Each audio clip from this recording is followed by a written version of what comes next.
Yeah, tribe space app.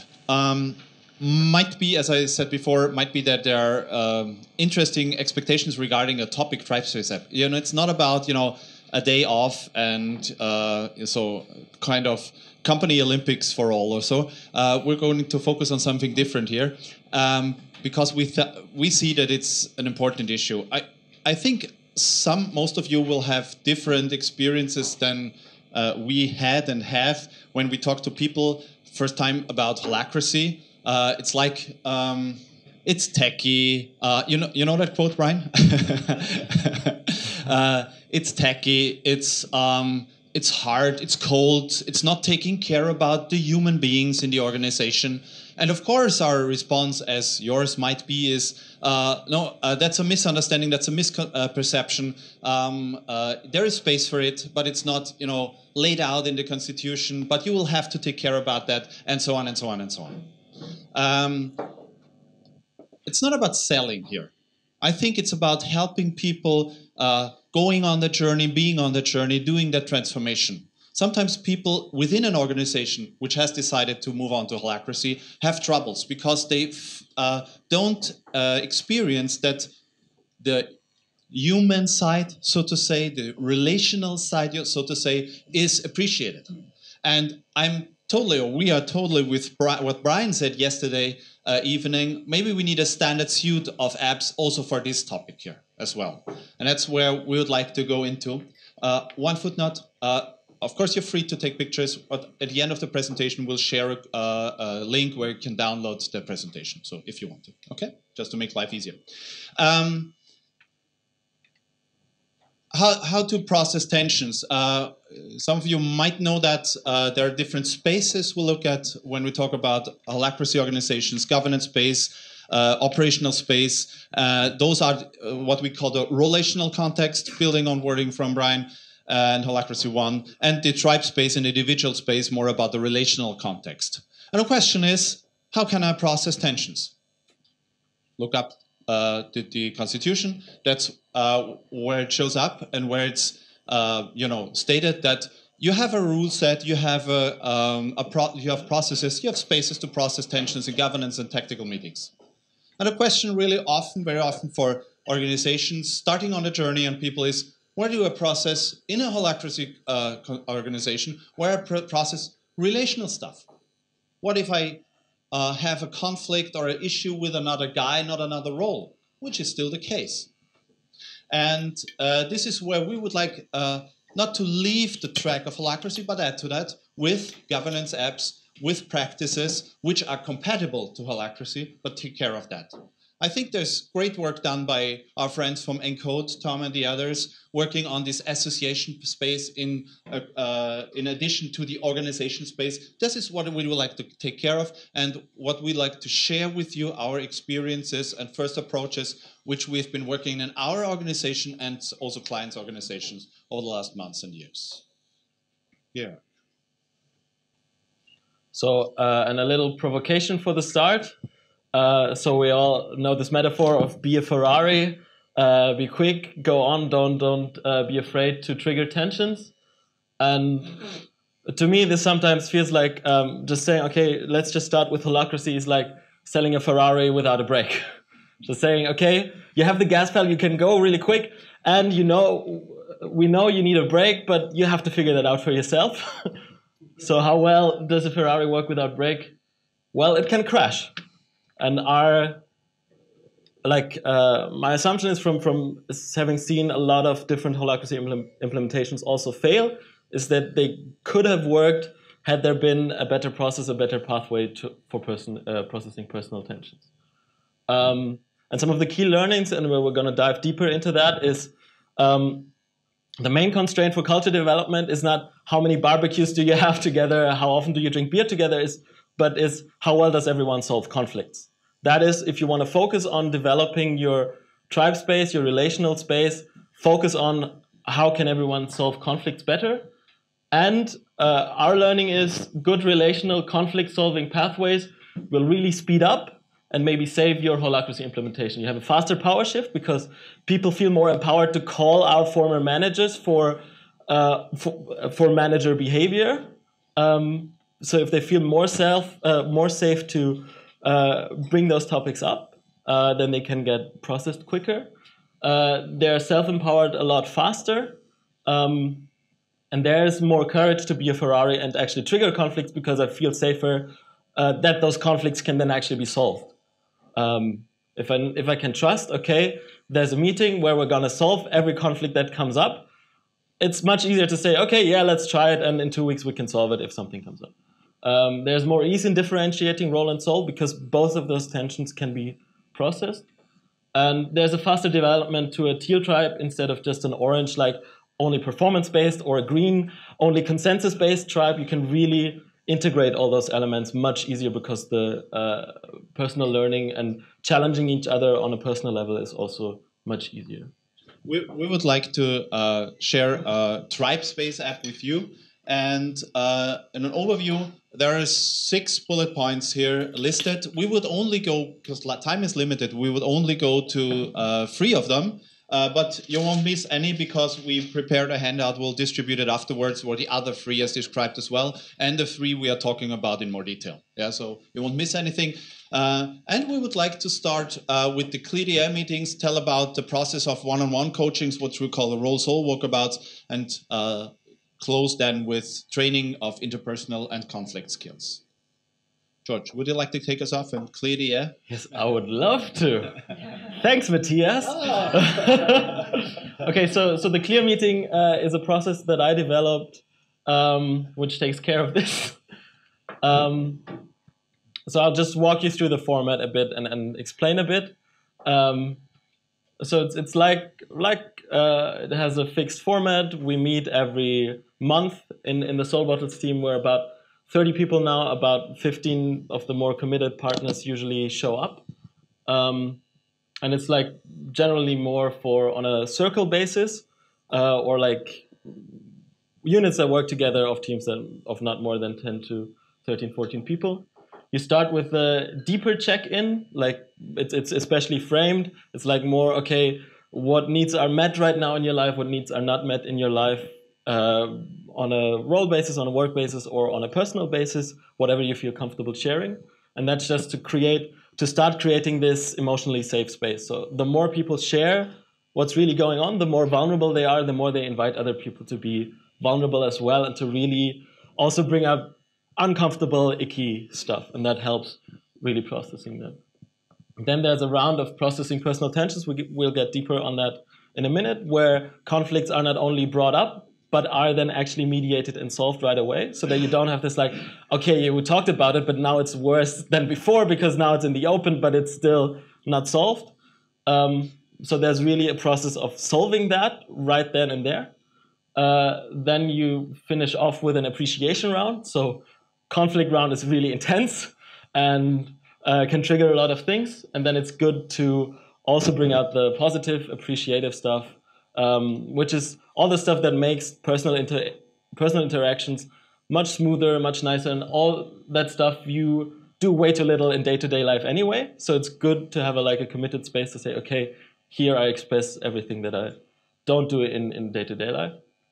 And if you have time, you can do a personal challenge round where people share their personal challenges and ask for support, which can also create a very constructive, energetic atmosphere where people are not frustrated by someone coming late. If someone here says, yeah, I have a real challenge with being punctual to meetings, is there any strategies that help me, or that whatever, people can make requests, and then that really reframes some of the personal tensions that people might have. And then a normal checkout and harvesting and seeing, okay, what would I change in the format if I could? So you keep learning and evolving the structure here. So we're going to get deeper into processing personal tensions, how that works, to make it easier also for the mediator, so that it's not just, okay, you have to be an expert mediator, but you have some guidelines, something to hold your hand while you do that. So let's say we're sitting in a circle. Here's the mediator role, which facilitates the meeting. Here's person A and person B. Person A has a conflict with person B and wants to bring it up. And then you ask, mediator asks, person A, what do you want to be heard in? And then they share maybe 2 or 3 minutes. Yeah, this was really frustrating, and you're really an inconsiderate asshole, and you should never do that, yada, yada, yada. So, and they have the speaker. And when we actually really, in real life, we have like a real physical megaphone that people then hold. So that it's really clear, okay, the focus is on this person, and this person is speaking. And then you ask person B, what did you hear? Because a lot of conflicts come when person A says something and person B understands something completely different and reacts to that straw man of what they heard, but what is not actually what person A intended. So you check, okay, person A said something, okay, B, you're an inconsiderate asshole and I need more support from you. You ask person B, what did you hear? And then person B says something, yeah, I heard that I'm an inconsiderate asshole. And then you ask person A again, is that what you wanted to be heard in? And if not, what aspect is missing? And then person A can say, yeah, I have a judgment there, but what it's really about for me is I really need some more support, and I need to feel more comfortable in asking you for support, because every time I ask you for support, you're scowling and turning away. So that helps, like getting more clear, okay, what is actually the core of what it's about? What is the human core where people can connect? And what the mediator then can also do to support that, if people just exchange judgments, if person A says, yeah, you're just an inconsiderate asshole, and person B says, yeah, I heard I'm an inconsiderate asshole, and person A says, yeah, that's completely right. That might be true, but that's not very helpful for solving a conflict. The mediator can say, yeah, what I also heard is that person A really needs some more support and would really enjoy having more ease in asking about support. And if that first loop is closed, so if what person B heard is what person A really wanted to say, then you switch, and person B gets the megaphone, and person A gets the little radio, the little receiver. We also have that like physically in a meeting. And this is a really nice moment also when people just hand it over to each other. And then you ask, okay, person B, how's that for you to hear? And check with person A, okay, what did you hear there? And continue as before. Like you continue closing this kind of communication gap and closing the communication loop. So you're going back and forth as long as it needed. Yeah, exactly. And mediator supports if he hears something that might be helpful. And yeah, you go back and forth until both feel heard. If it's just like a very simple thing, it can be just one time back and forth. If it's like a very deep conflict, like for example, we had one conflict where someone was raising attention with me, where they saw me acting still as former CEO, and were really frustrated with that. That took some time. That was like 5 or 6 times back and forth. But that was really important and helpful, because I could be understood in what my real intentions were and be more understood in that it was not for me about exercising power, and they could be really understood in that was irritating for them. Yes. And then you continue with the next personal tension and do the same process over and over again. Yeah. That's one part, and it's really, if you experience that, it's a bilateral mode of clearing the air, but with all others present. That's a challenge in the beginning. Yes. But the structure helps a lot, and it makes a difference whether both of the conflict partners retreat to a separate room and take care of that, however and whatever, or whether it's sort of, developing the overall culture by the way. Yeah? Totally. And the structure, the process, and also the physical tools, they help a lot to remind where are we in the process. Yes, and one addition is that the intention of that is not that all personal tensions need to be kept for until this meeting. So it's like a tactical meeting. There's nothing of this conflict resolution that can't happen outside this meeting. But it's really a really good training wheel for people to gather the trust, to experience, okay, this is really a culture where I can bring up stuff and it's going to be heard and I'm going to be accepted with it and it's going to be solved. And the more people experience this, the more they just do it bilaterally, or they get the mediator for an ad hoc mediation. but this is a very good like culture building tool and building this trust of, okay, I can bring up stuff. And this also like translates to that people trust more. Oh, okay, I can bring up a really icky, hairy, difficult governance tension, and I will be accepted with that. Or I can be really criticize someone really harshly in a tactical meeting because someone is really not meeting their accountability. So it has all those positive side effects. And it's impressive how fast it's possible, like a tactical meeting practice. It's how fast you can dive into that and participate in that. And you don't have to be a trained consultant or whatever. Just step into it and are guided by the mediator. Nevertheless, there might be issues which are worthwhile to focus on a one-on-one setting, not with all other partners in the room, either to be more clear about the tensions, it's about tension harvesting or really grasping something, maybe also prepare something for such a meeting or another meeting, where we see it was needed to have such one-on-one coaching. And kudos to my man Sasha here, who did a great work on this role soul walkabouts, as we call them. Sometimes it's not easy for newbies, but also others who are still a while in a Holacracy mode, to not get lost in all the roles. Yeah, maybe you don't have 12 or 13 roles, and you're overwhelmed, although there maybe are attention points or whatever. So sometimes you get lost in all of your roles, and you lose touch with yourself. Yeah, so this is something which might be covered in a also structured process as well, which I'd like to walk you through.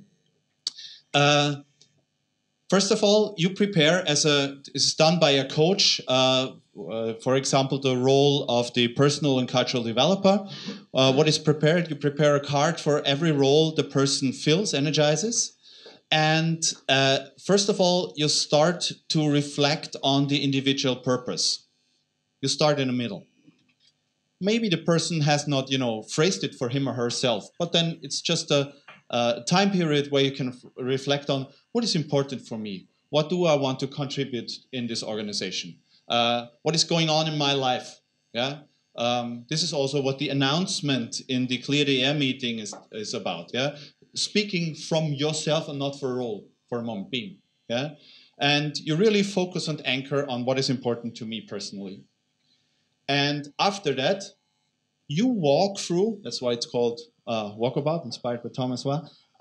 You walk through either all roles or the roles you'd like to focus on in that session. If I have 22 roles, I cannot cover it in one session. Maybe I pick some core roles. And we draw, and we do that physically. Yeah, maybe we use a tape on the ground, or at least cards to mark that. So we create spaces for the individual in the middle, and for each and every role I'd like to look at. And it's like you have a garden for each role, or at least a space for each role. You can also have a chair for each role. And after focusing on the individual perspective, you ask the coachee, the partner, okay, now we've talked about you, yourself, Sasha, and now please go to the space of your role of, engagement lead or finance or whatever. Take a seat. And out of that perspective, we ask some guiding questions, really walk them through. Like also, how do you feel in that role? What tensions can you remember or which are present from that role perspective?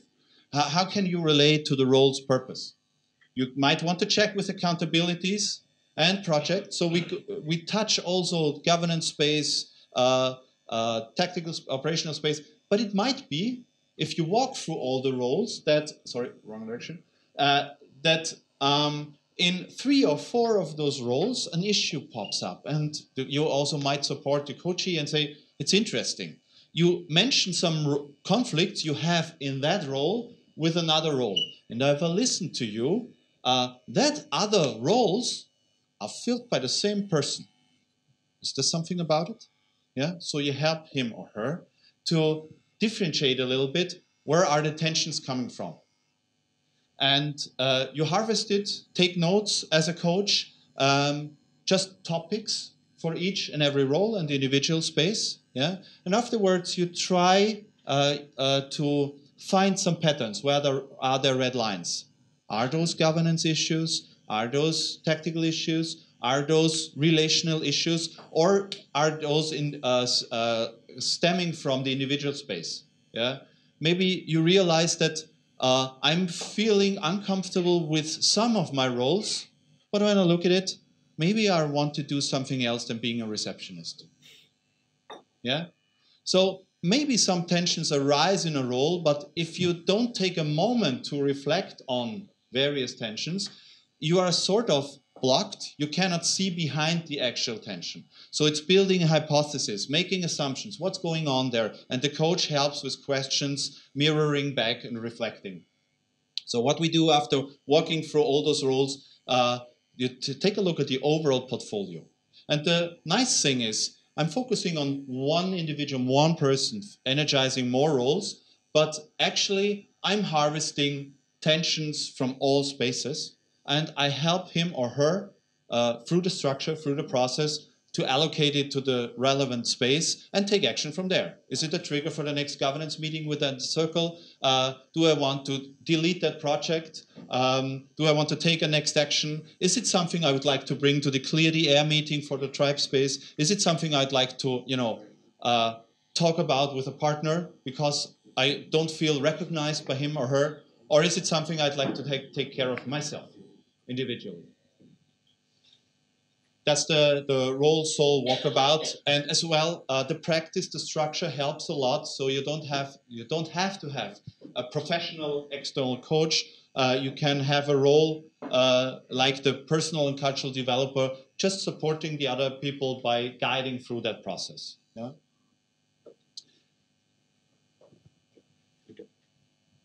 Or I can just do it here. Yeah. Sorry. Yeah, and just a quick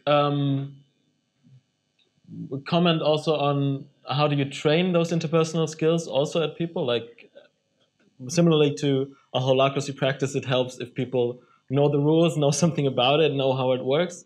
It also helps if people are trained in those interpersonal skills, and it just helps to have like a common language for reflecting on interpersonal tensions. For us at Soul Bottles, it's the Marshall Rosenberg approach, also called nonviolent communication, even though that name is kind of counterproductive because it kind of implicates that you just have to be nice and soft. But it's about being really, really 100% honest, but without judgment, so that you'll actually be heard. And being at the same time empathetic and hearing only the human side of people and not their judgments. And at Soul Bottles, like every new hire, we send them to a 2-day seminar on that approach, and if people are with us for a bit longer, 1 or 2 years, we send them to a year-long training. And like what we've learned is like to really integrate this kind of new consciousness that everything a human being does comes out of a beautiful impulse, like a positive need that I can connect to, even though the strategy they choose might be complete shit. To really integrate this consciousness, it takes 40 to 50 training days. So it's a real intense development. But when you have like a critical mass of people who can live this consciousness, like everything gets so much easier. Everything gets so much smoother. There's so much less friction. Like people can help other people solve their personal tensions. We have this regularly where people are then in a moment really frustrated, and instead of like just acting out of it, they go to one of our personal cultural developers or mediators and say, can you listen to me for half an hour? I really need some empathy right now. And then they can act from a much, much more conscious and self-connected perspective. So this makes things a lot smoother. For other companies, for example, at Dwarfs and Giants, the common language is systemic team coaching, group dynamics. So we have a regular every second month we have a half-a-day session with a very experienced lady who does team coaching. She's interested in holacracy but doesn't have a clue, and it's interestingly quite helpful. It's not questioning our approach, but looking at the other spaces more focused, and we take care of the holacracy stuff ourselves. We know what the role setup is about, and this helps us in maybe keep the focus on things we might lose from time to time. Yeah. Yes. So just as a summary, we don't want to say, okay, holacracy is bad, just do the tribe stuff. That's also like our experience from Soulbots, we started with a lot of those nonviolent communication tribes-based stuff and realized, okay, that's enough. That's not enough to really have a power shift. So we added Holacracy, and the two would just work very well together. So like our reminder or our impulse for the session is maybe if the Holacracy implementation is stuck or is like in a crisis, maybe have a look at tribe tensions, at personal tensions, and maybe this can speed up or save the implementation if you look at how well does everyone solve conflicts. That's not all, but we finish here. Thanks. Yes.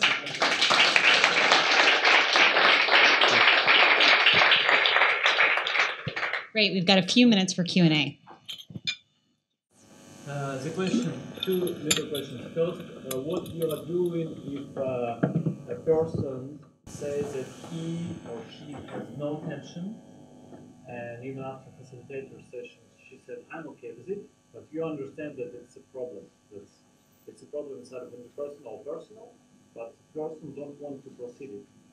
That's the first question. As I said, it's because we found it and we understood that it's sometimes toxic to get her out because maybe she's introverted, maybe she doesn't want to, etc. And the second one that we faced, what you are doing if some persons started to play much more than you want.